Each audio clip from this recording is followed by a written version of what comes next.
signifie que le fait d'avoir dans ce mouvement quelques Congolais n'exonère en rien la responsabilité du Rwanda comme État plutôt, agresseur. Ce n'est pas un fait nouveau. Mais l'Ouganda avait été condamné parce que à l'époque, il y a eu deux armées étrangères qui se sont battues sur le sol congolais. Mais dans le cas d'espèce, ce n'est pas similaire. Hein. À l'époque, c'était des troupes ougandaises et des troupes rwandaises. Et dans tous ces mouvements, il n'y avait pas de Congolais à l'intérieur. Attendez, c'était dans un contexte de la rébellion. La question sur le président Joseph Kabila, ça c'est une autre question. Ça n'efface pas le fait d'agression commis par le Rwanda. Ça n'exonère pas le Rwanda. Mettez-nous d'accord. La déclaration du président de la République à l'égard de son prédécesseur, nous, au niveau de l'opinion, on n'a pas de preuves. Vous comprenez? On n'a pas de preuves. C'est la déclaration du président de la République. On n'a pas encore vu de preuves. Vous remarquerez, hein, peut-être qu'il faudra, si vous aurez le temps, une émission spéciale, une émission un peu beaucoup plus élaborée. Si vous voulez, on pourra parler de l'histoire pour comprendre comment est-ce que nous avons aujourd'hui les Tutsis congolais. Mais je peux affirmer, au regard des considérations d'ordre historique, que les Tutsis congolais effectivement existent. Voilà. C'est un appel patriotique que je lance à l'endroit des Congolais. Chaque Congolais, abstraction faite de toute considération liée aux personnes, au président de la République, que vous soyez de la majorité ou de l'opposition, de la société civile, nous devons tous considérer cette guerre comme étant une guerre qui nous est imposée, Congolais, même si vous n'êtes pas actuellement au pays. Considérez que vous êtes touchés, Congolais, réfléchissons, apportons notre contribution.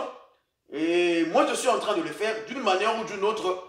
On est aux États-Unis ici, on fait ce que nous pouvons faire, mais vous aussi, de votre côté, essayez d'apporter quelque chose à votre niveau pour que la paix règne dans le pays. Mettons-nous tous unis ensemble.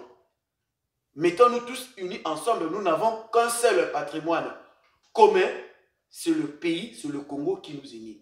Parce qu'aujourd'hui, si on devient esclave du Rwanda, même après Tshisekedi, celui qui viendra là sera toujours esclave du Rwanda.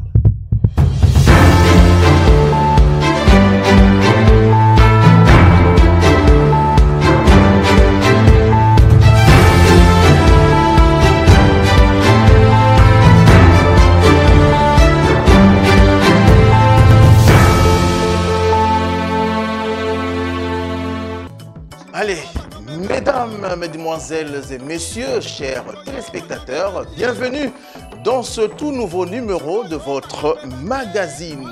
L'actualité en République démocratique du Congo reste donc dominée par la situation sécuritaire toujours très préoccupante dans l'est du pays après la prise de Goma et de Bukavu par le rebelle du M23 soutenu par l'armée rwandaise. La situation reste donc confuse. Entre-temps, à Kinshasa, le président Félix Tshisekedi a réuni le membre de l'Union sacrée. Et pour en parler, j'ai donc l'honneur de recevoir sur ce plateau messieurs Fabrice Lombo. Il est donc analyste politique et membre de la diaspora congolaise. Monsieur Fabrice, bonjour et bienvenue sur le plateau. Bonjour Monsieur Serge, merci beaucoup. Comment vous allez? Relativement bien. Voilà, ça fait longtemps, vous avez déserté votre plateau. Non, pas du tout, c'est juste une question d'agenda. Voilà. Je crois qu'on pourra... Voilà, merci, merci d'avoir répondu à notre invitation d'entrée de jeu. Nous allons donc parler, comme je le disais tantôt, de la situation sécuritaire dans l'est de la République démocratique du Congo. Le M23 ne cesse d'avancer après la prise de Goma et Bukavu. Quelle analyse faites-vous de cette progression aussi spectaculaire du M23 dans l'est de la République démocratique du Congo? Bien, merci beaucoup une fois de plus, Monsieur Serge, de nous avoir invités sur votre prestigieux plateau pour pouvoir donner notre opinion sur cette épineuse question de la crise sécuritaire dans la partie est de la République démocratique du Congo. Je crois que ça fait aujourd'hui presque plus de 3 décennies, ou 30 ans environ, que la RDC, dans sa partie est, est confrontée à cette crise sécuritaire très préoccupante, comme vous l'avez relevé. Et comme on le sait très bien, cette question a plusieurs causes. Et nous ne sommes pas là pour refaire l'histoire, mais globalement, nous savons très bien que cette situation a de causes à la fois sur le plan externe qu'au niveau interne. C'est-à-dire, quand je parle du niveau interne, je parle de la RDC à l'intérieur, il y a le problème. Et depuis les années 94, avec le changement du pouvoir au niveau du Rwanda, Kigali, et puis quand on prend les années 96 avec l'arrivée des troupes de l'AFDL, si j'ai bonne mémoire, à partir de ce moment-là, que la partie Est est tout le temps dérangée par ces problèmes d'ordre sécuritaire. Mais il y a de causes profondes à cette question qu'il faudrait calmement analyser avec la volonté de pouvoir donner la paix dans le pays, parce que c'est ça l'essentiel. Actuellement, c'est vrai que nous sommes dans une situation pratiquement belliciste, mais de mon point de vue, je sais que il faudrait y réfléchir et adopter beaucoup plus une posture politique pour pouvoir régler la question. Mais la question est celle de savoir qu'est-ce qui explique cette progression du M23 qui fait pratiquement ce qu'on peut qualifier d'une promenade de santé parce que les villes sont en train de tomber sans aucune résistance. Qu'est-ce qui explique ça? Voilà. Le problème, il faut le reconnaître, que ça fait plusieurs années que nous vivons en RDC dans une situation, je dirais, de déconfiture de l'État. Il y a une défaillance criante de l'autorité de l'État, et ça, c'est pratiquement dans tous les secteurs. Et lorsqu'on est dans le domaine sécuritaire, on le constate. Donc, l'État, et ce n'est pas un fait qui date d'aujourd'hui, hein, c'est en tout cas depuis les années 96, comme je vous ai dit là, où on constate qu'il n'y a pas d'autorité de l'État. Comme il n'y a pas d'autorité de l'État, et que nous n'avons pas, on doit se le dire ouvertement, une véritable armée qui peut défendre réellement l'intégrité territoriale. Et voilà, on peut vivre à ce genre de situation. Mais le président Félix Tshisekedi, lorsqu'il avait pris le pouvoir en 2019, si j'ai encore bonne mémoire, avait déclaré qu'il a trouvé une armée organisée et équipée. Et aujourd'hui, comment expliquer que cette armée n'arrive pas à faire face au M23? Bon, je suis peut-être pas mieux placé pour émettre un avis par rapport à la déclaration d'un temps du chef de l'État. Mais actuellement, c'est ça le constat que nous vivons sur terrain. Nous vivons sur terrain que l'armée congolaise est en train de prouver énormément de difficultés pour pouvoir résister, pour pouvoir barrer la route à l'ennemi. Je ne suis pas expert militaire. Je suis en train d'émettre un avis au regard de ce que nous sommes en train tous de constater. Mais après, des questions liées à la stratégie militaire, peut-être qu'on ne sera pas en mesure de les aborder avec plus de précision et de détails. Mais le constat, nous sommes en train de voir comment est-ce que les rebelles font leur progression et que notre armée, jusque-là, a du mal à pouvoir faire face. Que doit faire maintenant le président Félix Tshisekedi et son gouvernement? Il a fait un discours récemment. La population congolaise attendait vivement une déclaration officielle de guerre contre le Rwanda. Il ne l'a pas fait. Pourquoi Félix Tshisekedi n'est pas en mesure de déclarer la guerre contre le Rwanda? Déclarer la guerre, oui, mais moi je dirais qu'en réalité, nous sommes déjà en pleine guerre. La déclaration, c'est simplement, je dirais pas un formalisme et peut-être un ton sévère que lancerait peut-être le président de la République à l'égard des agresseurs et certains Congolais qui sont considérés à ce jour comme des traîtres. Mais nous vivons déjà la guerre, en réalité. Nous vivons déjà la guerre. Et les présidents de la République, parce qu'on y est, comme le garant de la nation, comme le numéro 1 du pays, doit absolument mettre toutes les batteries en marche pour pouvoir, tant sur le plan militaire, sur le plan politique, sur le plan diplomatique, pour pouvoir faire face à cette guerre qui nous est imposée.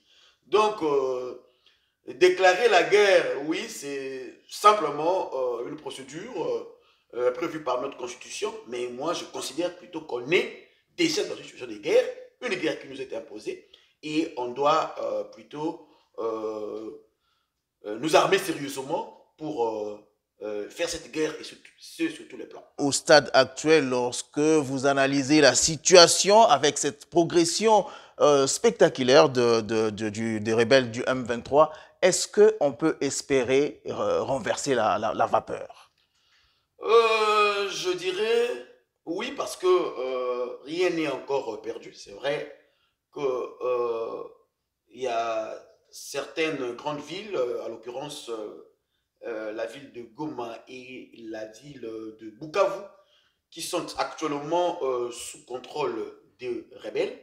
Mais je crois avoir suivi les présidents de la République, et même vous-même tout à l'heure, dans l'entame de l'émission, vous êtes revenu sur ça pour dire que c'est vrai que ce sont des batailles qui sont perdues, mais ce n'est pas la guerre de manière intégrale qui a été perdue.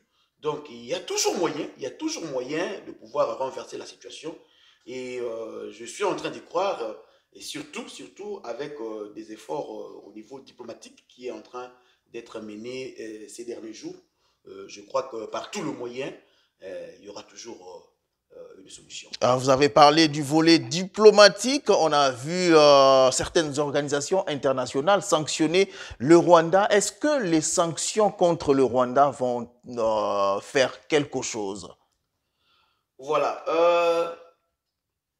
Il faut relever qu'après la Deuxième Guerre mondiale,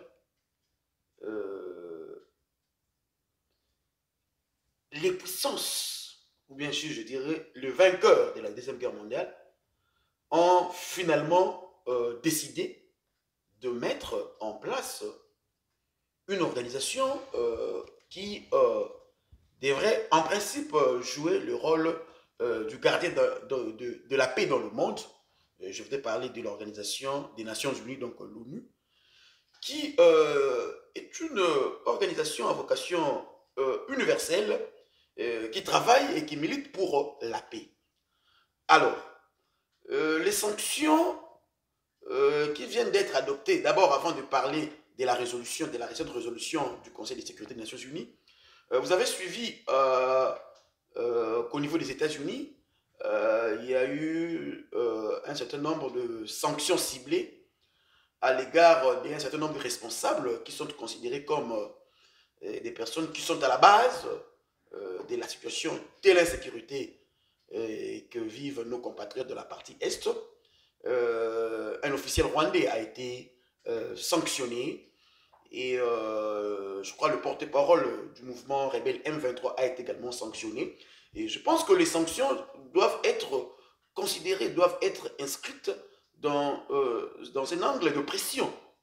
Parce qu'en réalité, la guerre a plusieurs volets, comme je vous ai dit. Ce sont des pressions qu'on est en train d'exercer sur les faiseurs de guerre pour que ces derniers comprennent que la paix peut être trouvée en dehors de toute initiative belliciste. Voyez-vous? Mais est-ce que ces sanctions-là vont-ils changer les rapports de force sur terrain? D'autant plus que Kagame s'en moque éperdument.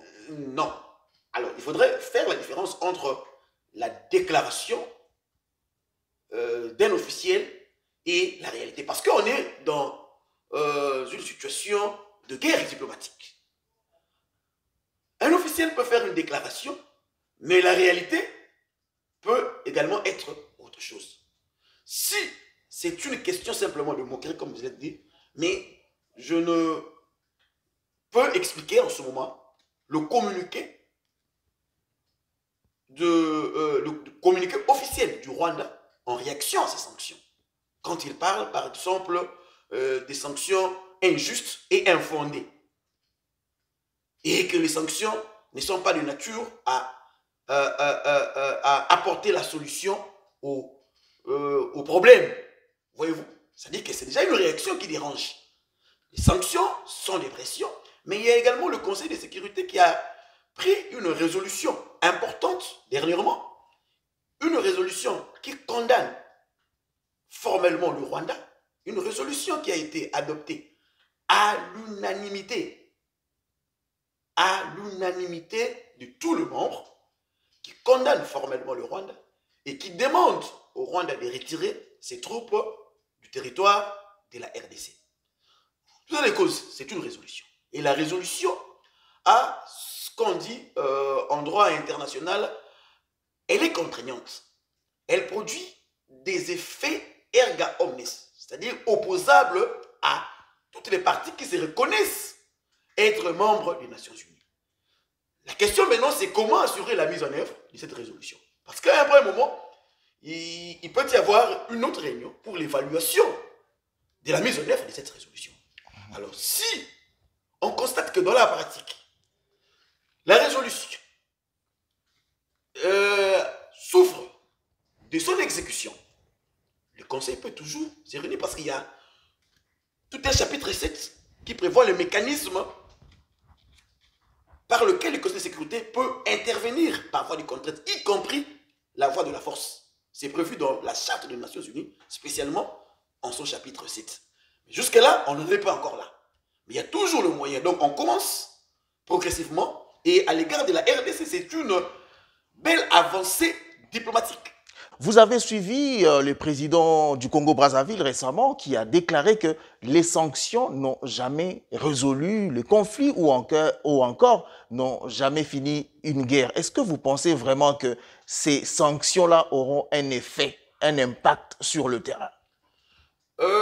Je respecte le point de vue du président Denis Sassou Nguesso, mais simplement je suis en train de relever le fait que les sanctions doivent être ici considérées comme une sorte de pression qu'on exerce à l'égard des agresseurs pour finalement qu'on se retrouve dans ce que l'on peut appeler le mécanisme de règlement pacifique de conflit. C'est ça l'idéal avec les Nations Unies. Il faut régler pacifiquement le conflit et le recours à la force n'est envisagé qu'à titre exceptionnel. Après avoir essayé toutes les phases et que ça ne marche pas, on peut les sanctions. Donc les sanctions, je pense que les sanctions sont de plusieurs natures. Hein. Jusque-là, on demande la résolution du Conseil de sécurité, demande au Rwanda de retirer ses troupes. Jusque-là. Mais après, on ne sait pas. Les sanctions économiques peuvent asphyxier un État. On n'en est pas encore là. Mais les chapitres 7 prévoient ça. Après un moment, quand aussi le Conseil constate que, et surtout, le Conseil ne le fera pas d'office, il faut encore un véritable travail diplomatique au niveau de la RDC. Voilà pourquoi je dis que c'est une avancée diplomatique, mais il faut très bien exploiter cette résolution. Voir à un moment, lorsque on constate que la situation sur terrain ne change presque pas, on verra. Il y a des sanctions économiques, il y a des contraintes, il y a tout un arsenal de mécanismes qui sont prévus si réellement on applique le chapitre 7 de la charte. Je ne vois pas comment est-ce que quelqu'un peut y résister. Mais il y a une opinion nationale et aussi internationale qui pense que le meilleur moyen de mettre fin à tout ce qui se passe dans l'est de la RDC, c'est notamment les dialogues. Pourquoi le président de la République démocratique du Congo ne veut-il pas dialoguer avec le M23? Sauf erreur de ma part, je sais que les dialogues, les négociations, les processus sont en cours. Hein, et le gouvernement de la République démocratique du Congo, je ne suis pas porte-parole du gouvernement, je suis un observateur, un analyste, nous suivons de près les questions d'actualité relatives. Le gouvernement a tout le temps salué les processus des négociations qui sont en cours. En l'occurrence, le processus de Luanda et le processus de Nairobi. Le gouvernement est partant. Mais seulement, cela doit être facilité par un certain nombre d'acteurs, tant nationaux qu'internationaux, pour que ce processus aboutisse réellement à la solution ultime que nous tous nous donnons, la paix. Mais le gouvernement ne s'y oppose pas. Ça c'est au niveau régional et sous-régional. Mais au niveau interne, en République démocratique du Congo, est-ce qu'un dialogue n'est-il pas nécessaire pour coaliser les forces et mettre fin à cette situation? D'autant plus qu'il y a une opinion qui pense que c'est un problème congolais. Bon, de mon point de vue, d'abord, je ne considère pas que c'est un problème congolais parce qu'aujourd'hui, il est attesté noir sur blanc que la RDC est victime d'une agression de la part de son voisin, en l'occurrence le Rwanda. Ça, c'est attesté. Et la récente résolution dont on a parlé tout à l'heure en fait preuve. Les rapports des experts des Nations Unies sont éloquents à cet égard. De ce côté-là, il n'y a pas de débat. Mais cela n'exclut pas qu'au niveau interne, qu'il y ait aussi des problèmes. En fait, les problèmes internes sont des problèmes... vous savez, quand on gère le pays, hein, il peut y avoir des problèmes de gouvernance, mais n'oubliez pas qu'au Congo, il y a aussi certains acteurs politiques qui, en réalité, sont des opportunistes, qui sont frustrés pour des raisons de positionnement personnel, et non pour des raisons qui rejoignent l'intérêt général ou l'intérêt supérieur de la nation. Qu'à cela les tienne, s'il y a des frustrations, moi personnellement, je suis favorable pour parler au niveau interne, pour renforcer une cohésion nationale. Comme on est en train de faire la guerre, plutôt, comme on est en train de subir une guerre qui nous est imposée à partir de l'extérieur, être divisé au niveau interne, c'est aussi une faiblesse. Voyez-vous? Être divisé au niveau interne n'est pas quelque chose à encourager. Je pense que dans cette situation, si nous réfléchissons de la même manière, on est vraiment tous unis avec un même état d'esprit pour faire face à l'agression, ce serait une très bonne chose. Mais je suis en train d'insister. Nous les Congolais aussi, nous devons avoir ce sens patriotique. On doit regarder de la même direction. Nous devons tous nous unir, même si discussion il y aura, pour que nous puissions être unis autour de la nation. C'est une très bonne chose. Mais pas pour des intérêts politiciens, pas pour les calculs politiciens. Parce que je sais, dans mon pays, quand vous voyez les politiciens en train de parler dialogue, derrière ça, il y a toujours des calculs de position. C'est ce que nous décourageons. Nous devons d'abord voir le pays nous appartient tous, on discute. S'il y a des frustrations, s'il y a des problèmes, on voit comment corriger en interne. Je rappelle à ceux qui viennent à peine de nous prendre en cours, je reçois sur ce plateau M. Fabrice Lombo. Il est donc analyste politique et membre de la diaspora congolaise. Avec lui, nous sommes en train d'analyser sur les questions d'actualité en rapport avec la République démocratique du Congo. Tout à l'heure, vous avez dit que l'agression, la thèse de l'agression est prouvée et attestée par les organisations internationales, mais le Rwanda refuse cette thèse-là, d'autant plus que les mouvements qui sévissent en République démocratique du Congo sont portés par le Congolais, notamment Corneille Nangaa. Yes. Personne ne conteste que dans ce mouvement, il y a certains Congolais qui sont en train de composer avec le Rwandais.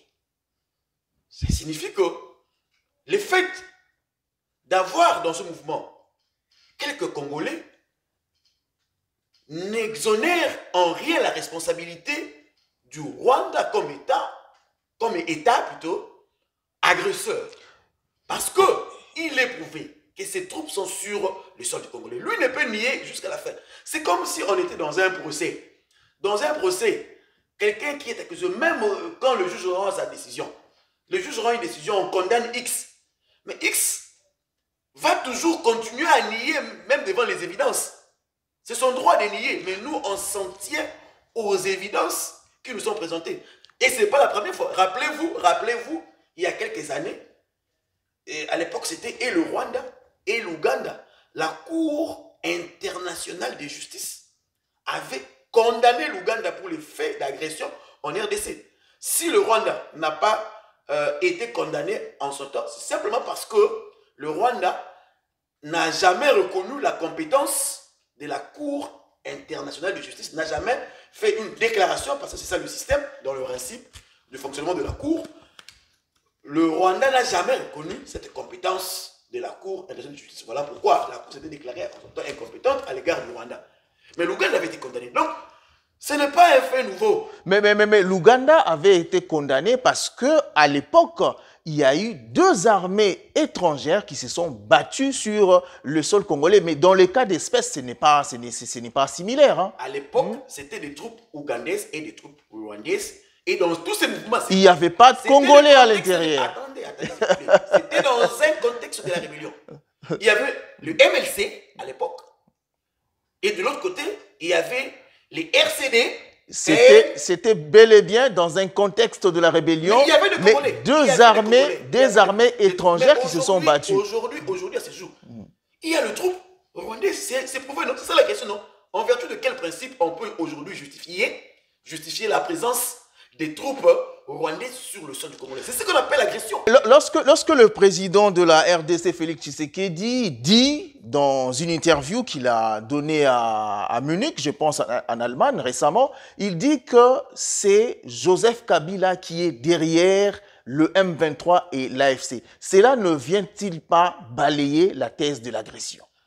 Le président de la République, je ne sais pas donner avec précision. En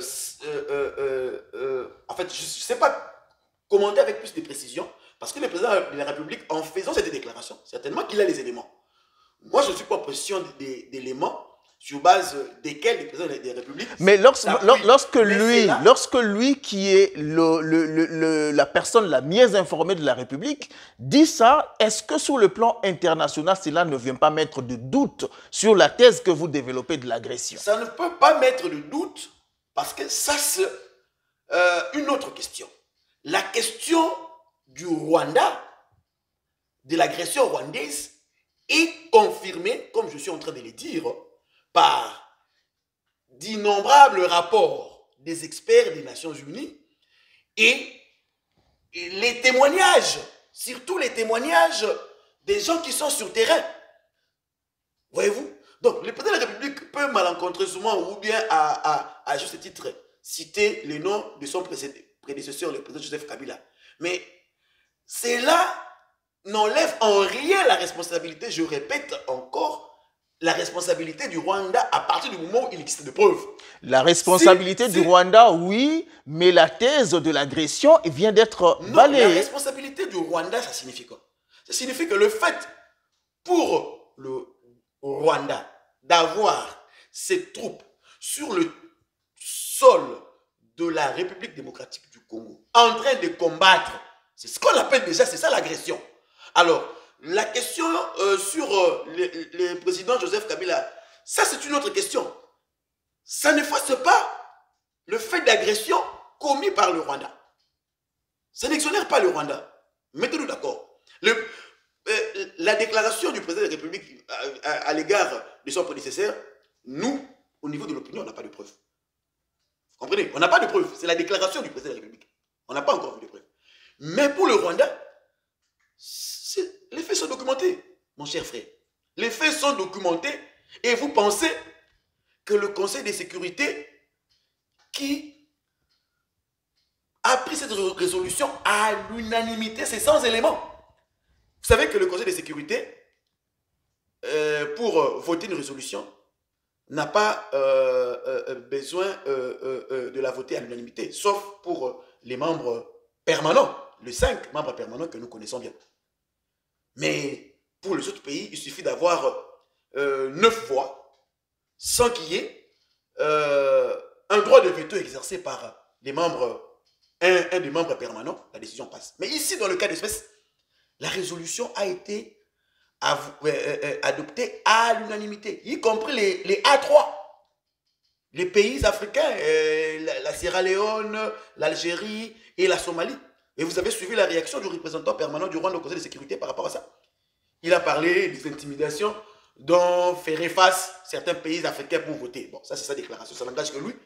Mais nous, on suit les faits. Cette résolution a été adoptée à l'unanimité. Et vous pensez que c'est sans éléments? Je ne crois pas. Voilà. Voilà, une autre question avant de prendre le deuxième volet de l'émission. On a vu le prêtre de l'Église catholique ainsi que l'Église protestante mener une démarche allant dans le sens du dialogue. Ils ont vu le président de la République à Kinshasa, les opposants à Kinshasa. Ils sont partis à Goma pour voir Corneille Nangaa. Est-ce que vous croyez en cette démarche-là?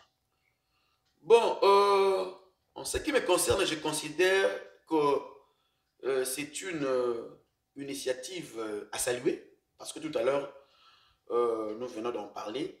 C'est une initiative qu'il faut pratiquement situer dans le cadre des efforts que nous devons tous mener, tout Congolais, partout où nous sommes, pour pouvoir renforcer cette cohésion interne, cette cohésion nationale, cette unité autour du pays, pour que nous puissions vraiment être en mesure de bouter l'ennemi dehors de notre pays. Donc c'est une initiative que moi j'encourage à partir du moment où ça contribue au renforcement de la cohésion nationale. Beaucoup d'autres personnes disent qu'il ne fallait pas qu'ils aillent voir Corneille Nangaa parce que lui, il est considéré comme un terroriste par le gouvernement congolais. Bon, vous savez que nous sommes dans une situation de guerre et que Corneille Nangaa, à ce jour, est un acteur dans cette situation, et un des acteurs de cette situation conflictuelle. Je pense qu'il serait toujours intéressant, de mon point de vue, de voir dans quelle mesure on peut toujours discuter, mais c'est que nous ne devons pas perdre de vue ce point. Nous pouvons discuter entre nous, Congolais. Et nous pouvons à un moment nous mettre d'accord pour que, finalement, la paix puisse avoir lieu, pour que la paix règne. Mais les crimes commis, ça il ne faut jamais oublier. Et même si au niveau national, on peut amener, parce que généralement, ces genres de discussions conduisent certainement à des commissions vérité, réconciliation, où on se pardonne, où finalement on vote des lois d'amnistie pour effacer les crimes. Mais à l'égard des juridictions internationales, tout ce que nous pouvons prendre comme mesure ou bien option, ce serait inopérant en ce moment-là. Parce que les crimes de guerre, les crimes contre l'humanité, sont des crimes qui sont imprescriptibles. Ils sont des crimes qui peuvent tôt ou tard vous rattraper. Donc, à vous entendre parler, vous êtes favorable à un dialogue entre les Congolais, y compris avec Corneille Nangaa? Parce que je n'invente pas. C'est ça même le sens du processus de Nairobi, non? Dans le processus de Nairobi, il est question de discuter, de dialoguer avec tout le groupe armé opérant en République démocratique du Congo. Alors, si le M23 se considère comme un groupe des Congolais, le cadre idéal indiqué est celui-là. Il y a le projet de Nairobi qui fait pour ça. Et donc, le gouvernement également de la République a toujours soutenu ce processus. Et donc, moi, je considère également que discuter avec tout le Congolais pour toute autre raison, ce n'est pas mauvais la discussion. Le dialogue, c'est une bonne chose. D'ailleurs, le dialogue est de nos jours considéré comme l'instrument le plus efficace dans dans les méthodes de résolution des conflits, le dialogue est vraiment présenté comme un des instruments le plus efficace pour pouvoir avoir la paix. Mais, simplement, je suis en train de dire qu'il y a eu de morts. Il faut que, d'une manière ou d'une autre, que justice soit rendue à l'égard des victimes. Parce qu'il n'y a pas de réconciliation sans justice. Mais que dites-vous de cet autre groupe d'opposants congolais qui estiment qu'il faudrait qu'on fasse une transition sans Félix Tshisekedi? Notamment Franck Diongo et les autres qui évoquent une transition sans Tshisekedi. Comment on justifierait ça? Ça, c'est nous mettre encore dans le chaos. Le président Tshisekedi a été, en tout cas lors des dernières élections ici, a été massivement élu par les Congolais. Je ne suis pas juge de son bilan. Je ne suis pas en train de faire l'évaluation à mi-parcours de son mandat. Non. Moi, je constate ou je rappelle que le président Tshisekedi a été élu pour un mandat de 5 ans. À ce jour, son mandat n'est pas à terme. Nous devons réfléchir, comme je suis en train de dire, pour que la cohésion règne, mais on ne doit pas quand même piétiner les institutions du pays. On ne doit pas fouler au pied la constitution du pays qui demeure jusqu'à preuve du contraire les seuls documents, le seul cadre juridique de référence qui doit, n'est-ce pas, nous guider les actions, que ce soit opposants, membres de la mouvance. C'est ces documents-là qui est l'émanation également. Rappelez-vous que nous étions déjà dans une situation de conflit avant le dialogue de Sun City. Et c'est à Sun City où les dialogues entre Congolais avaient eu lieu en son temps. Et c'est ce dialogue qui nous a aujourd'hui donné cette constitution. Et à l'époque, les revendications, bon, je ne suis pas contre les dialogues avec les M23, mais je sais que les revendications qu'ils vont pouvoir développer, ça a été lors du dialogue intercongolais. D'une manière ou d'une autre, aujourd'hui, ceux qui se réclament d'être M23 ont pris part à ces dialogues. Ils étaient là. Sun City, 2002, 2003. Voyez-vous? Mais dire aujourd'hui que il faut que l'on assiste à une transition sans Tshisekedi, ce serait, en tout cas de mon point de vue, excusez-moi pour le thème, ce serait non-sens. Voilà, ça serait non-sens d'avoir une transition sans Félix Tshisekedi, Dixit Fabrice Lombo. On va prendre le deuxième volet de l'émission. On a vu à Kinshasa le président Tshisekedi tenir une réunion avec le membre de l'Union sacrée. Il a promis beaucoup de choses, beaucoup de changements, notamment la formation d'un gouvernement d'union nationale. Monsieur Fabrice, vous avez suivi avec moi cette rencontre. Est-ce que vous pensez que la formation d'un gouvernement d'union nationale va apporter des solutions à tout ce que le pays a comme problème, notamment la situation d'insécurité dans l'Est de la République? Bon, vous savez, lorsqu'on met en place un gouvernement, c'est pour répondre aux besoins, aux préoccupations du peuple. Et ces besoins, c'est entre autres la paix. Le peuple congolais qui n'aspire qu'à la paix. Gouvernement d'union nationale, si c'est perçu dans l'angle de renforcer la cohésion nationale, bon, c'est le président qui voit, mais moi je pense, gouvernement d'union nationale, ou gouvernement de la majorité.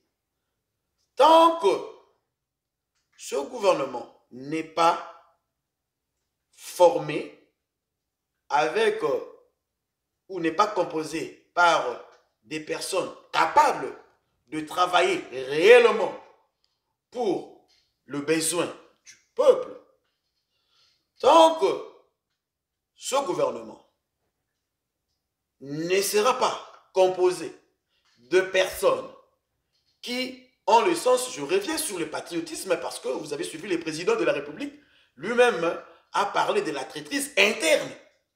C'est l'absence criante du patriotisme qui justifie cette traîtrise. Vous comprenez? Tant qu'on n'aura pas ce genre de personnes, même si on a un gouvernement d'union nationale, en tout cas, mon cher Serge, je te dis qu'on est loin d'avoir le résultat escompté.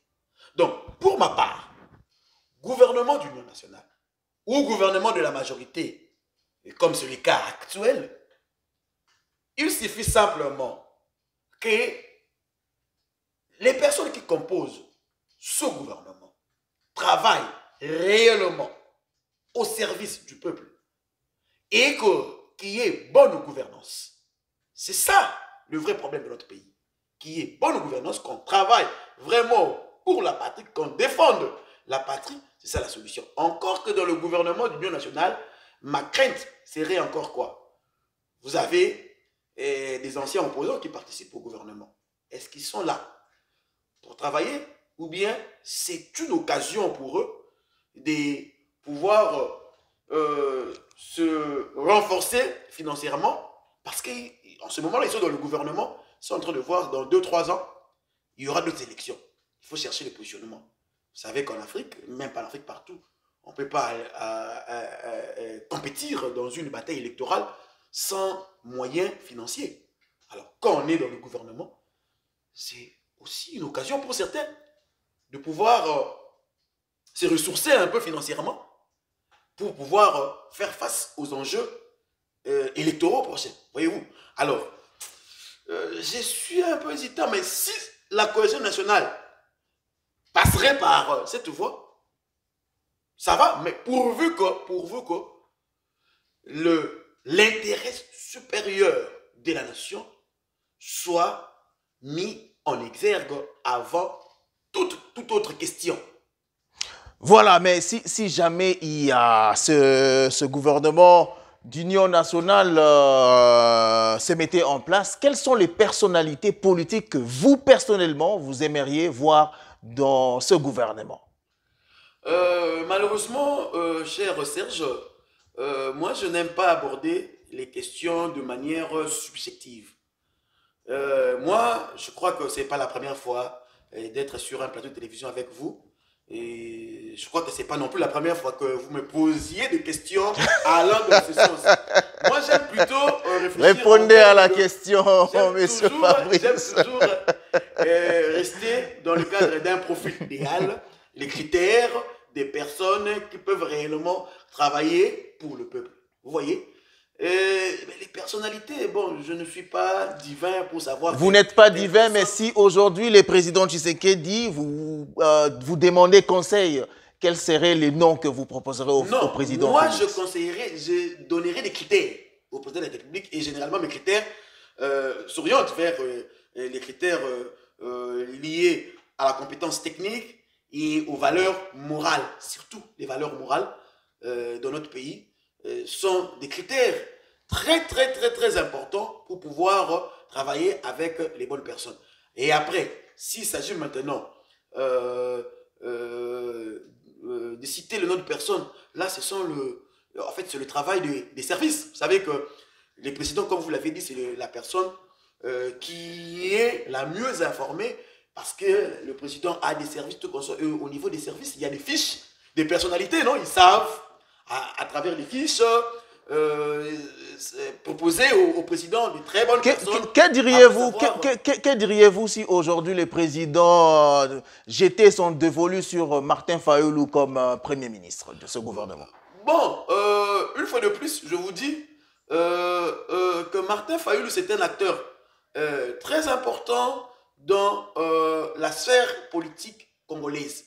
Mais la question dépasse le cadre normal de la personne de Martin Fayulu pris comme individu. Voyez-vous? Donc, Martin Fayulu ou quelqu'un d'autre, pourvu que ces personnes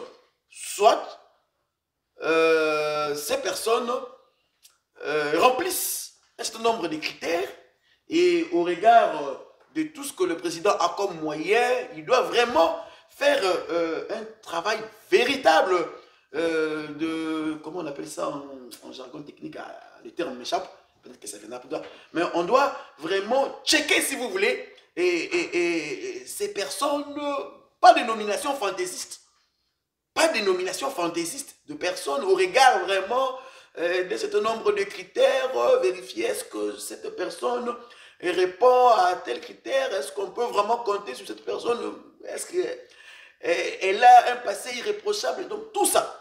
Et les services sont outillés pour ça. Et c'est ce qui se faisait à l'époque du Zaïre, quand les Zaïres étaient encore forts, avant que les Zaïres deviennent un peu décadents, quand les Zaïres étaient forts, quand le service à l'époque, je me rappelle, avant que ça devienne SNIP, c'était AND, Agence nationale de documentation. Et puis plus tard, ça deviendra SNIP aujourd'hui, ANER. C'est ça en fait le travail de service. Vous avez des critères, le président peut proposer, mais les services vont fouiller pour savoir si c'est vraiment la bonne personne. Vous comprenez?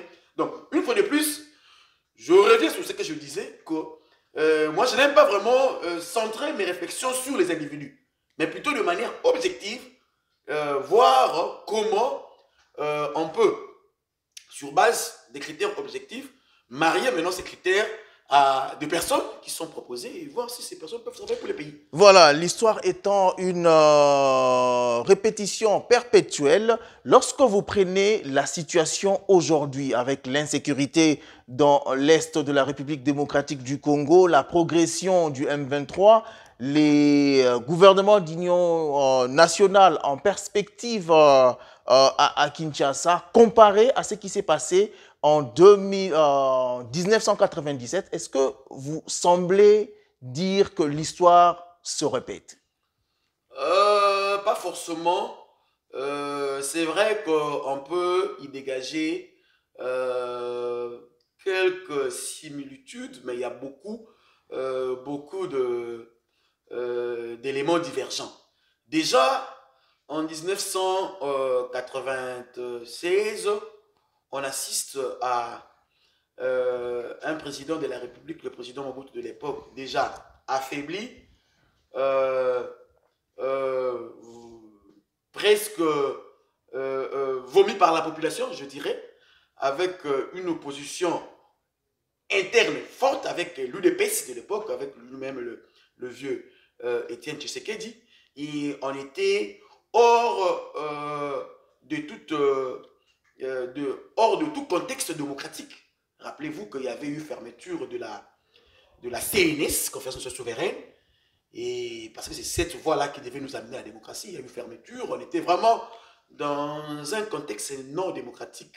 Aujourd'hui, c'est un peu différent. D'abord, le contexte diffère, et deuxièmement, comme je viens de le dire tout à l'heure, le président Tshisekedi, qu'on l'aime ou qu'on l'aime pas, aujourd'hui, c'est prouvé. Je parle bien des élections de 2023. Il a été massivement élu par la population congolaise. Ça, c'est attesté. Des élections contestées par plusieurs. Hein? Bon, on conteste toujours. On conteste toujours. Mais vous êtes journaliste. Organisé sur plus de 3 jours. Vous êtes journaliste. Il y a eu des irrégularités. Mais vous savez quand même les techniques d'enquête en dehors de tous les moments. Vous pouvez faire le sondage.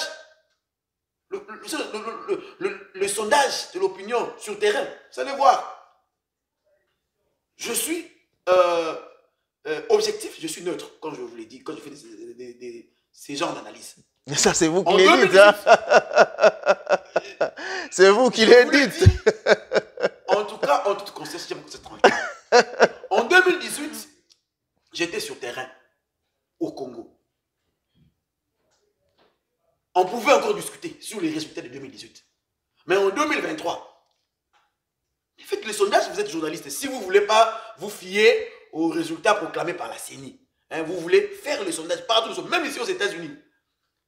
Faites un peu le sondage de personnes qui ont voté. Je ne dis pas de personnes qui se sont abstenues. Des personnes qui ont voté. Vous pouvez aller en France, aller au Congo. Même des personnes qui jadis étaient contre Tshisekedi en 2023. Renseignez-vous. ont voté pour Tshisekedi. Je ne suis pas en train de faire sa campagne. On ne va pas, on ne va pas revenir sur le vieil immondice. Voilà. Mais je ne dis pas... Répondez plutôt à la question. Voilà. Mais je ne dis pas qu'aujourd'hui, il garde la même popularité. Certainement, ça doit affecter sa popularité, cette crise de l'Est. Non seulement la crise de l'Est, mais la situation globale du pays doit nécessairement affecter. Vous revenez maintenant à votre question, ce que j'étais en train de dire. Donc le contexte n'est pas le même avec le contexte de 17. Donc c'est très difficile de pouvoir conclure à une répétition de l'histoire. C'est très difficile de conclure de cette manière. Et je pense qu'à ce jour, le peuple, la perception du problème par le peuple congolais, voilà encore un autre élément de différence, est vraiment différent du contexte de l'époque. Moussé Laurent Désiré Kabila était plutôt attendu par le peuple comme un libérateur.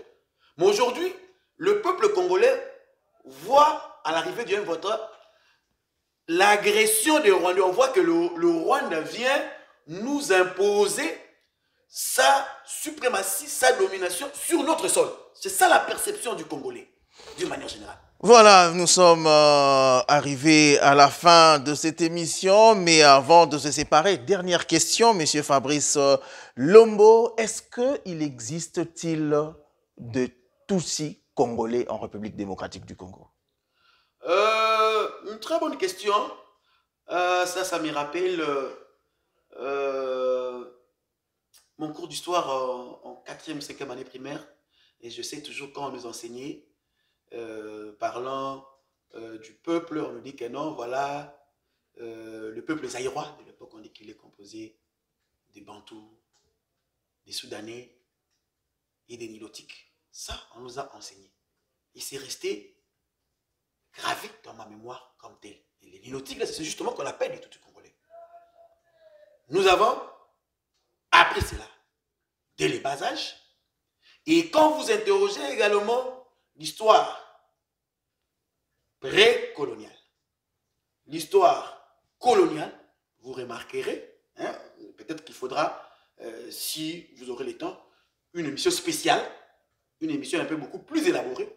Si vous voulez, on pourra parler de l'histoire pour comprendre comment est-ce que nous avons aujourd'hui les Tutsis congolais. Mais je peux affirmer, au regard des considérations d'ordre historique, que les Tutsis congolais effectivement existent. Voilà, merci beaucoup, Monsieur Fabrice Lombo. Les Tutsis congolais existent. Réponse donc de Fabrice Lombo. Merci d'avoir répondu à notre invitation. Un dernier mot, si vous l'avez. Merci.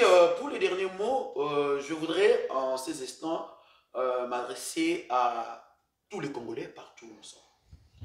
Ce que nous sommes en train de vivre actuellement, je voudrais parler de l'agression rwandaise. C'est une humiliation pour nous, peuple congolais. Le problème, comme vous le savez, date de très longtemps. Il est unanimement reconnu que c'est plus de 30 ans aujourd'hui que notre pays fait face à cette guerre injustifiée. Essayons de réfléchir, élevons le débat, ne restons pas focus sur la personne de l'actuel chef de l'État, parce qu'il passera. Ce problème a existé avant lui. Après lui, si nous ne nous y attelons pas pour résoudre le problème actuellement, et ce problème demeurera aussi longtemps possible et nous deviendrons en réalité des esclaves des Rwandais. Donc, chaque Congolais, c'est un appel patriotique que je lance à l'endroit des Congolais. Chaque Congolais, abstraction faite de toute considération liée aux personnes, au président de la République, que vous soyez de la majorité ou de l'opposition, de la société civile, nous devons tous considérer cette guerre comme étant une guerre qui nous est imposée, Congolais, même si vous n'êtes pas actuellement au pays. Considérez que vous êtes touchés, Congolais, réfléchissons, apportons notre contribution. Et moi, je suis en train de le faire d'une manière ou d'une autre. On est aux États-Unis ici, on fait ce que nous pouvons faire, mais vous aussi, de votre côté, essayez d'apporter quelque chose à votre niveau pour que la paix règne dans le pays. Mettons-nous tous unis ensemble. Mettons-nous tous unis ensemble. Nous n'avons qu'un seul patrimoine commun. C'est le pays, c'est le Congo qui nous unit. Parce qu'aujourd'hui, si on devient esclave du Rwanda, même après Tshisekedi, celui qui viendra là sera toujours esclave du Rwanda. Donc, peuple congolais, réveillons-nous pour sauver le pays. Merci. Merci beaucoup, Monsieur Fabrice Lombo. Merci, chers téléspectateurs, de nous avoir suivis de partout dans le monde. C'est donc la fin de ce magazine. Permettez-moi de remercier les personnes qui nous soutiennent. Je cite ici le sénateur Aimé Mboma, propriétaire de Kentucky Arena, ainsi que son épouse, Madame Mogila Gila. Je salue aussi de loin mon général Pascaline. Merci pour tout. Et si Dieu ne revient pas, on se revoit au prochain numéro. D'ici là, portez-vous bien et au revoir.